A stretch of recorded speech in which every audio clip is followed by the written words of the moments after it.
Hey, God bless you guys for your generosity and gratefulness to Gabe. That means a lot. You guys are such a loving church. And back in March, Jane and I were at a vineyard leadership thing in California, and I got in line to get lunch, and there's a guy there, and he sticks out his hand, and he says, "Hi, I'm Bob." And I said, "Hi, I'm Kirk." And I go, "Where are you from, bro?" And he goes, "I'm from Arlington."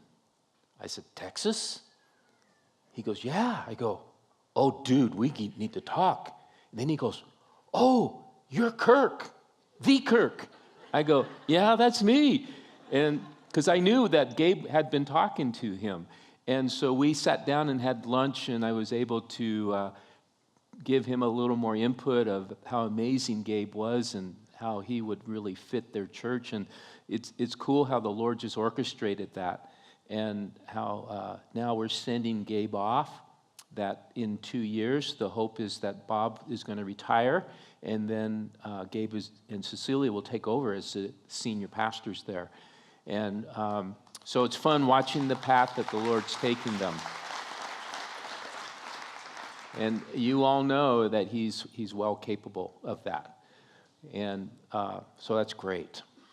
I do want to announce a couple things before I go on with the message. And there is an exciting opportunity coming this fall that we're going to host a tour of the 7 churches of Revelation that are in Western Turkey. The Western Turkey is the safe part of Turkey. And we're having an informational meeting coming up next Sunday at 12:30 in the fellowship hall. Again, out those doors there. And just come and gather information if you're interested in this. And here's what we believe will happen if you go. All of a sudden, the letters of Paul and the epistles in the book of Acts and Revelation will just come alive to you.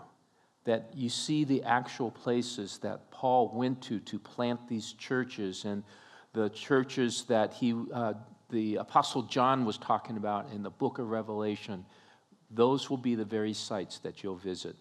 And you'll develop great community with the team that you go with. So please go to that meeting next Sunday after this service and gather more information. We'd love to have a whole team go for that.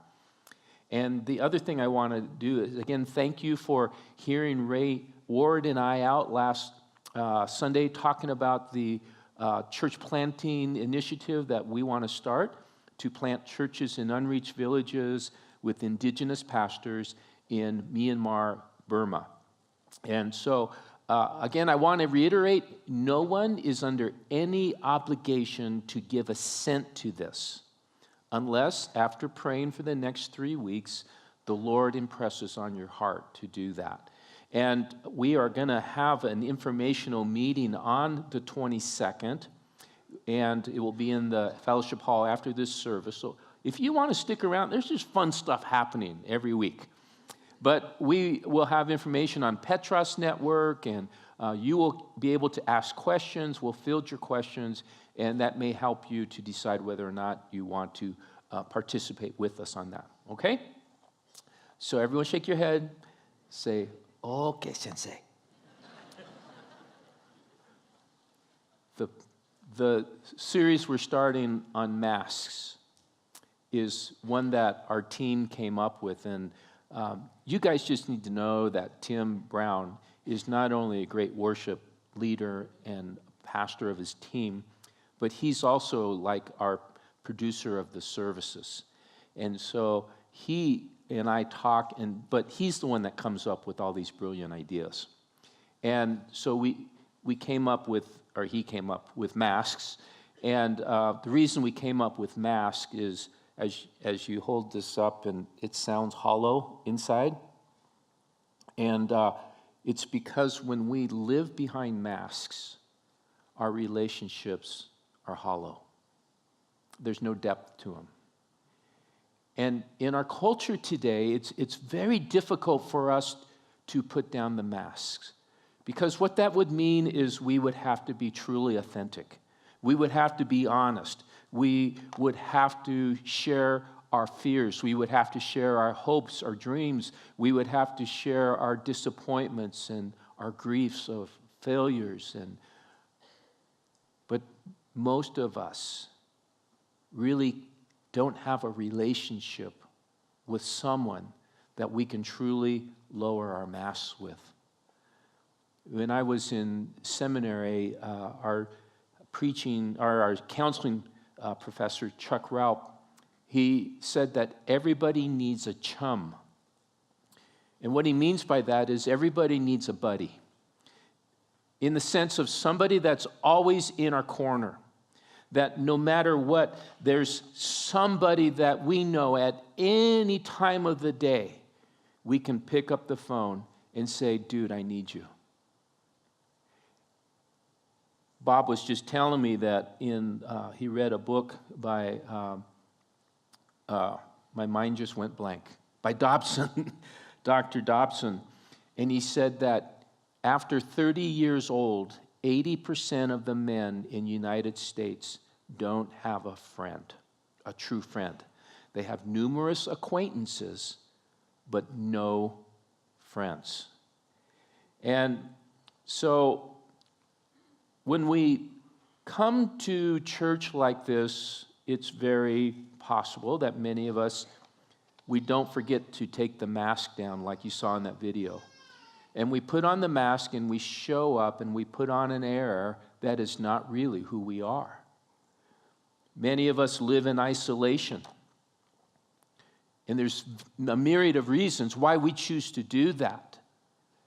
Many of us, it's because of so much hurt. There's been so much pain. There's been so much disappointment in relationships in the past that instead of risking ourselves of the chance that we would be hurt and abandoned and rejected again, we just choose to isolate. Max Lucado talks about this, Pastor Max Lucado, and he said, we may relish moments of solitude, but a lifetime of it? No way. Many of us, however, are too fluent in the language of loneliness. The kids used to need me. The business once needed me. My spouse never needs me. Lonely people fight feelings of insignificance. So what do? How do you cope with such cries for significance? Well, some stay busy, others stay drunk, some buy pets, others buy favorite lovers. Some seek therapy, yet only a few seek God. He invites all of us to do so. God's ultimate cure for the common life takes you to a manger. And they shall call his name Emmanuel, which is translated God with us, from Matthew 1:23. So what Max Lucado is really alluding to is the first step to changing our lives from isolation and solitude to having authentic relationships where we can put down the masks, is we have to get connected to God first. That's why Jesus said the greatest commandment is to love God with all our heart, soul, mind, and strength, right? And so when we begin to develop that vertical relationship with God, we finally find somebody in this universe, the God who created us and loves us and knows us, accepts us for who we are. So the first person we begin to lower the mask with is with God. And God's okay with it because he knows us anyway. You know, it's just foolish. Like, why do we think we have to wear a mask with God? Because he sees beyond it. But then Jesus doesn't stop there. Then Jesus goes on and he says, hey, love your neighbor as yourself. And I think in our Western society, we live in a constant state of isolation. We may know our neighbors by name, but we really don't know them.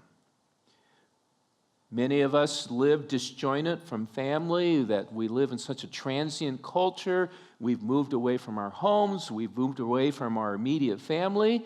and we're in this funky place of Grand Junction, and you're going to this church, and you wonder, does anybody know me?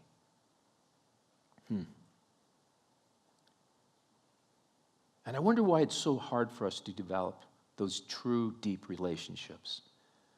Another study that I found on CBS News, they said that a Harris poll that surveyed 2,000 U.S. citizens in 2016 reported that 72% of the people said that they were lonely.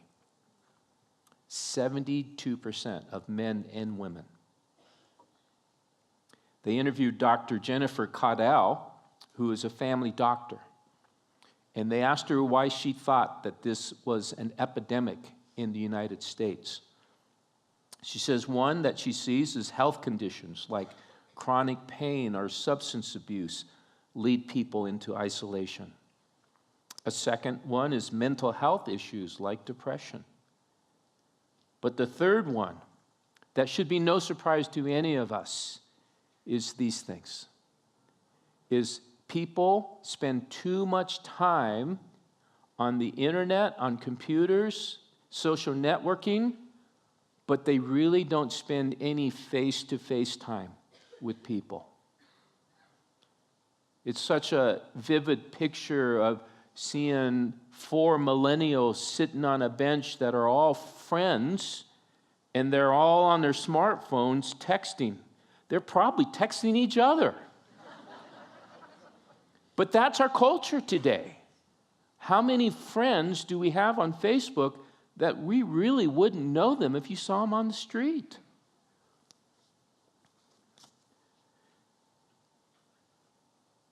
Some of us say we really don't need relationships. I'm good, Kirk. I'm good. I like being isolated. But it's not what God intends. He's created us to be relational beings. In Genesis 1, he said he created us in his image, which is the image of the Father, the Son, and the Holy Spirit, in perfect relationship with each other. And so why is there something within us that we're all longing for relationships?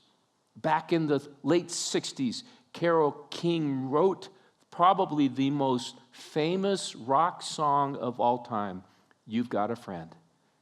And James Taylor made it famous. Michael W. Smith, he sang, friends are friends forever when the Lord's the Lord of them. And Taylor Swift, she sings, I'm only me when I'm with you.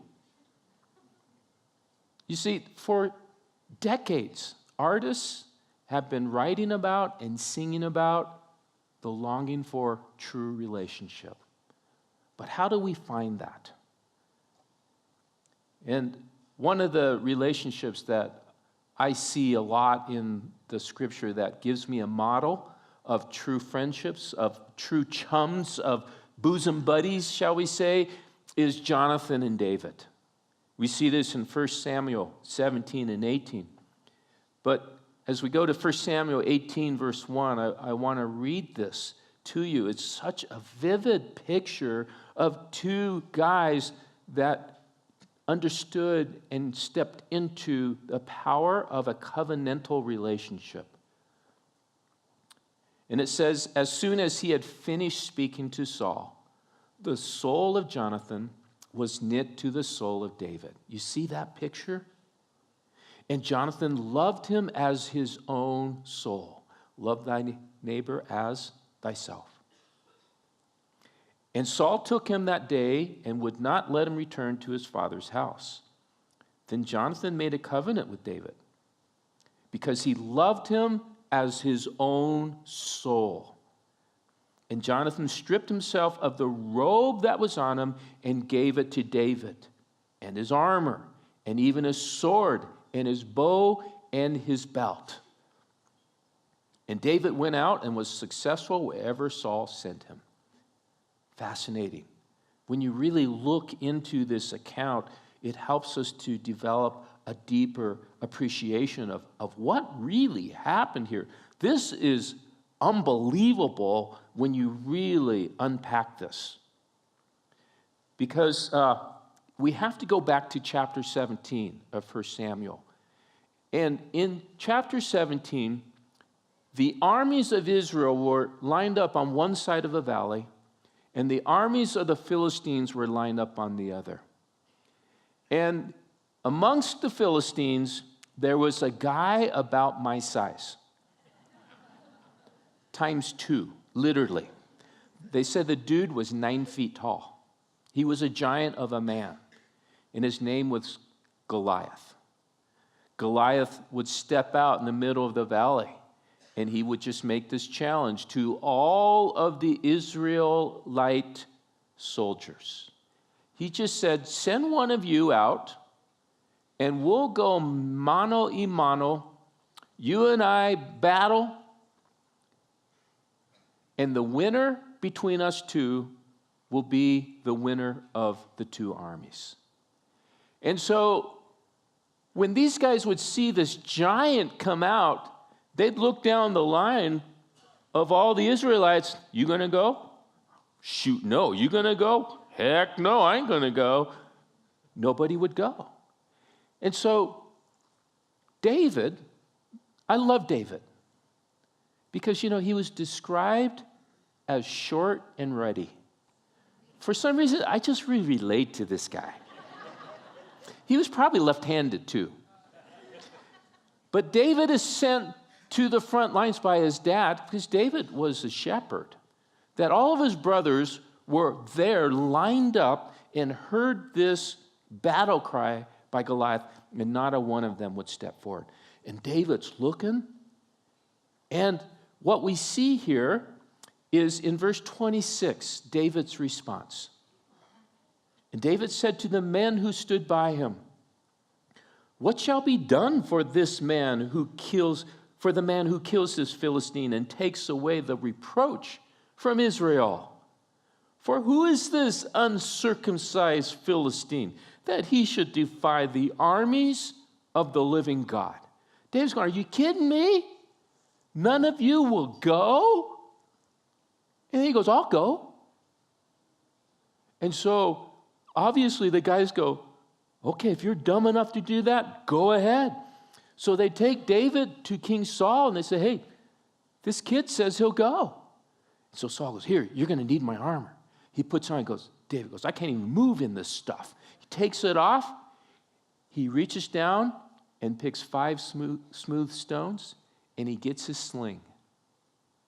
And I love what he says to King Saul. In verse 37, the Lord who delivered me from the paw of the lion and from the paw of the bear will deliver me from the hand of this Philistine. And Saul said to David, go, and the Lord be with you. And he's probably thinking, I'll never see that kid again. But David goes out there. He puts one smooth stone in his sling. He starts spinning it around. And Goliath is looking at this little kid, and he's laughing at him like, who are you that you're going to come and battle me? But David goes, just watch this, Goliath. Boom! He lets it go. Remember, left-handed? He lets it go. The stone goes into his forehead. It says, lodges in his forehead. And you could see Goliath go, and all the men of the Philistine armies went, uh-oh. So it's important that we know that Jonathan had a front row seat to this whole encounter. He was with his father Saul when this kid was brought in. He heard what this young kid said, saying, the God who was faithful of delivering me from the lion and from the bear, this Philistine's nothing because of the God of Israel who will deliver us. And so Jonathan heard this. He saw that. He saw the courage of David. He saw the humility of David, that he knew that it wasn't David, but it was God who would deliver him. And he saw the honor of David because Saul saw this happen. And he says to his officers, "Who is that kid?" And everyone goes, "I don't know." And so he says, "Bring him here." So he brings him before him, and he says, "Who are you?" And I love what David said in verse 58. He said, "I am the son of your servant Jesse the Bethlehemite." That's all he said. Humble. He didn't say, "Well, I am the greatest. I'm the greatest warrior on the planet. No one can compare to me. And by the way, where's that daughter of yours? I hear she's pretty nice. And where's that cash that you promised me? Because I want to go on a cruise in the Mediterranean. Give it to me now." No. He just said, "I am the son of your Bethlehemite servant." Oh, and by the way, King, here's the head of Goliath. You see, Jonathan saw all that. And this brings me to my first point. To have good, deep, covenantal relationships, choose wisely. I talk to my kids a lot. Because you know what? We just don't naturally know how to develop relationships. There is a skill in it. And the thing that I tell my kids is, if you want to have friends, you gotta be a friend. You get that? There's the old adage, you can choose your friends, but you're stuck with your families, right? Choose your friends wisely. For those of you that are younger in this room, this is so prevalent because what happens is friends will tend to bring us down or up to their level. And so Jonathan saw the honor in David. Jonathan saw the courage in David. Jonathan saw the humility in David. And he says, that is a man that I want to covenant my life to. And that's what Jonathan did. And we see this in verse 1. As soon as he had finished speaking to Saul, the soul of Jonathan was knit to the soul of David, and Jonathan loved him as his own soul. Meaning that David was more important to Jonathan than his own life. That, my friends, is a sign of a true friend. Do you have a friend like that? Do you have a friend that you know is going to desire the best for you, even if it was at the expense of themselves? And if you don't have a friend like that, I encourage you to start praying for the Lord to bring that man or woman into your life. We all need that. You see, I found this thing that very profound. It's called an urban dictionary. And it gives a very vivid description of what a bosom buddy is. So as I read this, ask the question, do you have a bosom buddy? If you're a man, another man. If you're a female, another female. And it says, it's like a best friend, but more. It's the one person in the world that knows you better than anyone else. It's someone who makes you a better person. Well, actually, they don't make you a better person. You do that because they inspire you. A soulmate is someone who you carry with you forever. It's the one person who knew you and accepted you and believed in you before anyone else did, or when no one else would. And no matter what happens, you'll always love them. Now, I want to clarify that that doesn't mean that we only love someone that's a bosom buddy, because Jesus did say, love your neighbor as yourself. And so God calls us to continually pour out love to those that the Lord brings into our lives, into our circles of influence.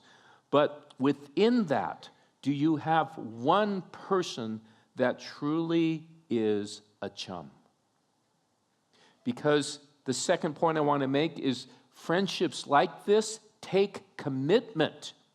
It doesn't just vicariously happen and fall in your lap. It takes a good amount of concerted effort. And we see this in verse 3.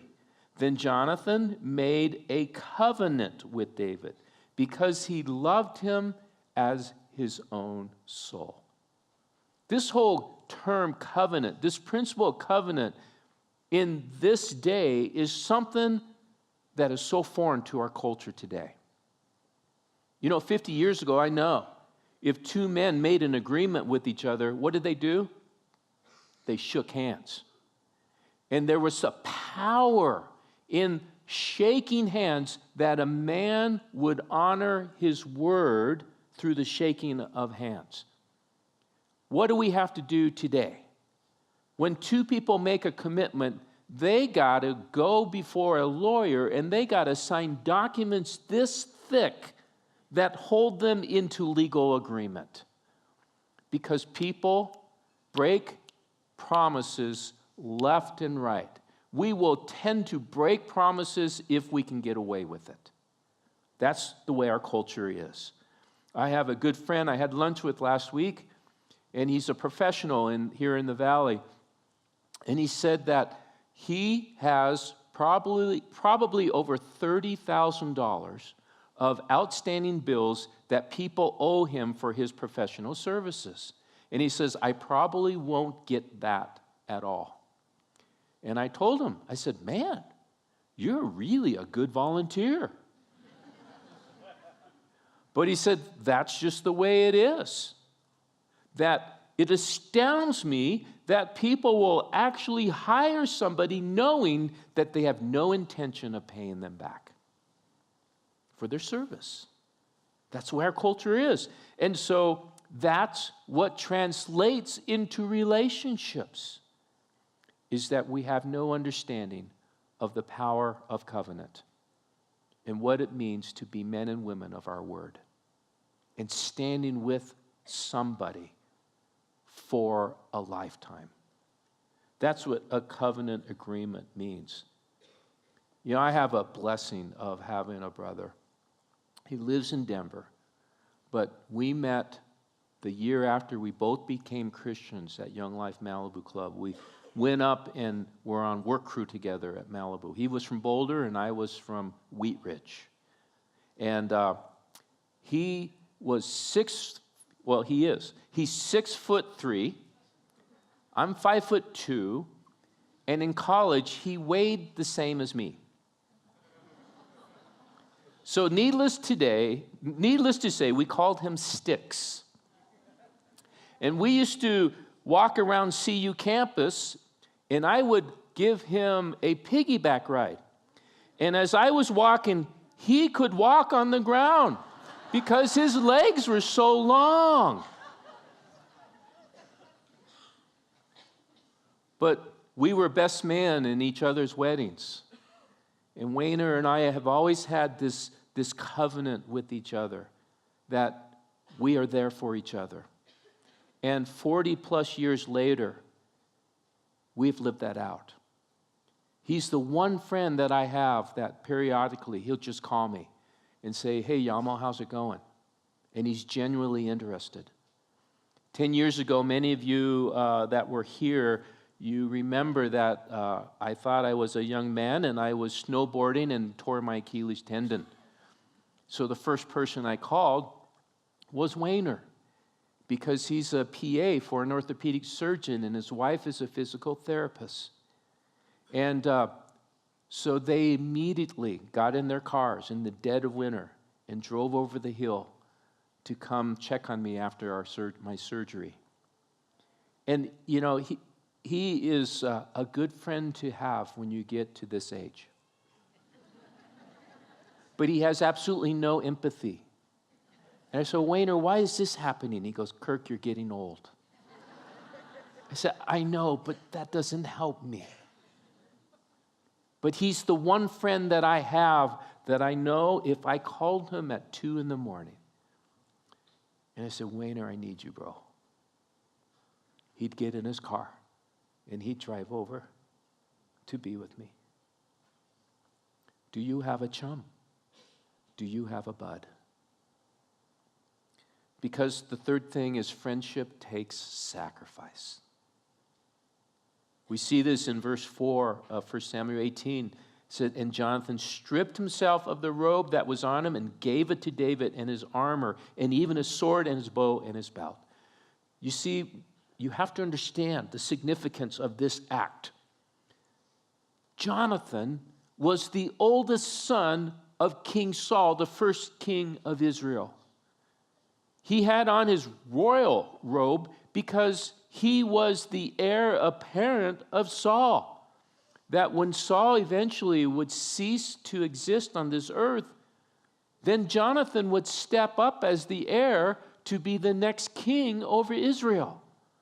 So for him to take off his royal robe, to take off his royal armor, to take his sword and his bow and his belt, and to humbly give it to David, that is him saying, I see the favor and the anointing of God over you, David, and you deserve to be the next heir of the throne, not me. Only a true friend will do that. Only a true friend will the better of another person at the expense of ourselves. Do you have a bud? Do you have a chum like this?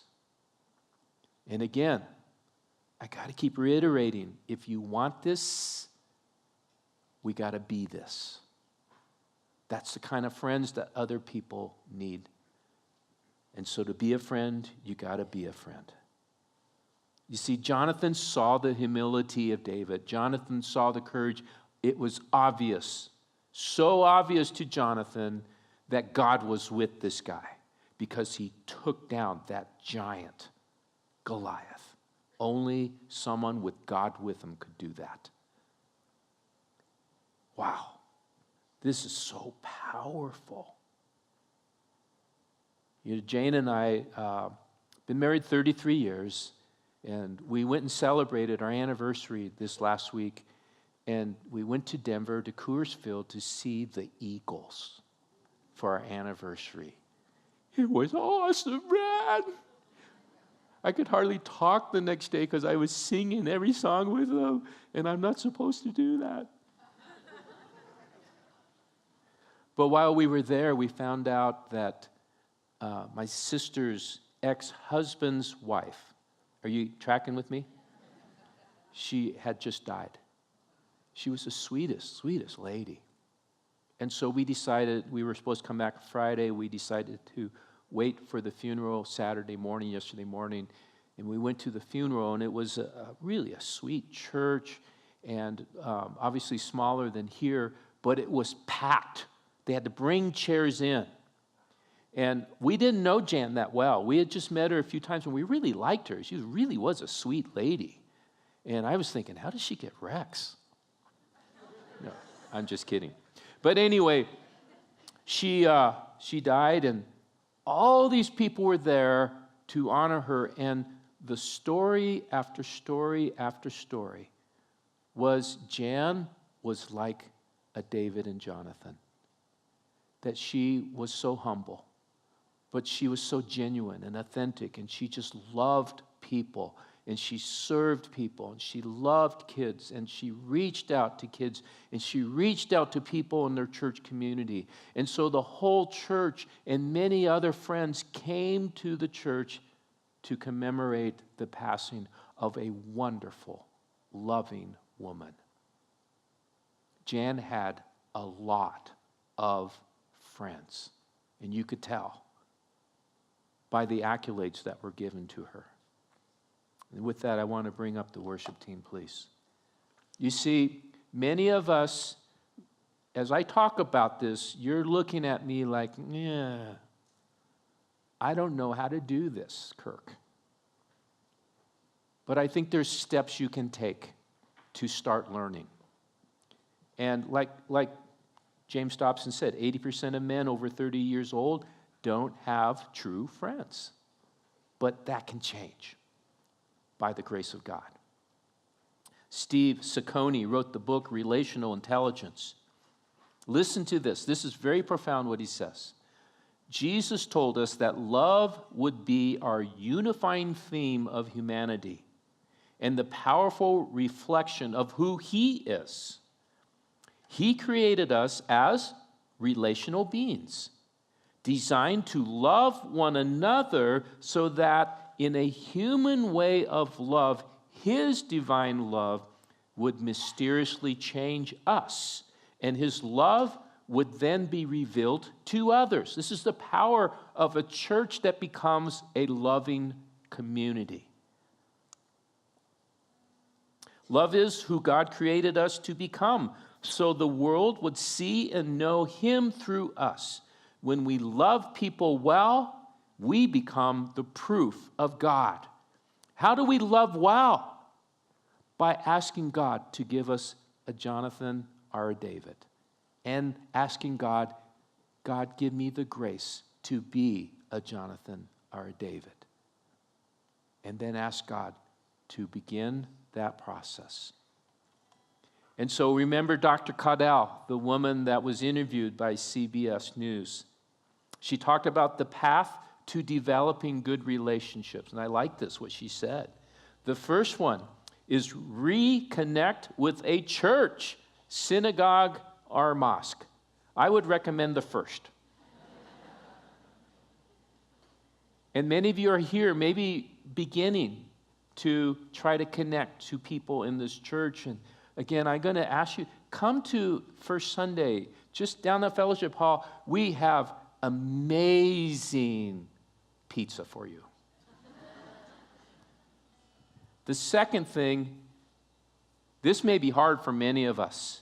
She says, disconnect from your devices. Okay, so what would happen? Just think of how much time you spend maybe on Facebook, maybe looking on the internet and stuff, and just say, you know what? I'm going to actually call somebody and say, hey, can we meet for coffee at Starbucks? And you may even see me there. Start connecting face to face with somebody. And this leads us to the third thing. She said to join a club or a class. And I'm going to change that, give it a different language for us. Join a cell group. For those of you that disconnected and you don't know anyone, the question I say is, are you in a cell group? But you have an opportunity to go and sign up and to try a cell group. And these cell groups, they're all trained to say, we're welcome for anyone new to come into our group. And they'll be warm and welcoming for you, to you. Try it out. Risk yourself. And then I'm going to add a fourth thing. And the fourth thing is initiate.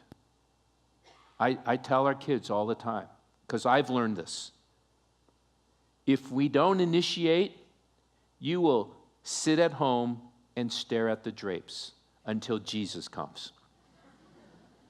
Because we live in a culture that nobody initiates. And so if you want to be a friend, you got to be a friend. Call somebody up and say, can we have coffee? Call someone up and say, can we have lunch? Call somebody up and say, let's do something really masochistic, like go play golf together. You see, that doesn't happen unless it starts with us. And what you'll find is eventually you will find one man or one woman that begins to reciprocate it because God's beginning to meld your hearts together in love. Does that make sense? So let's stand.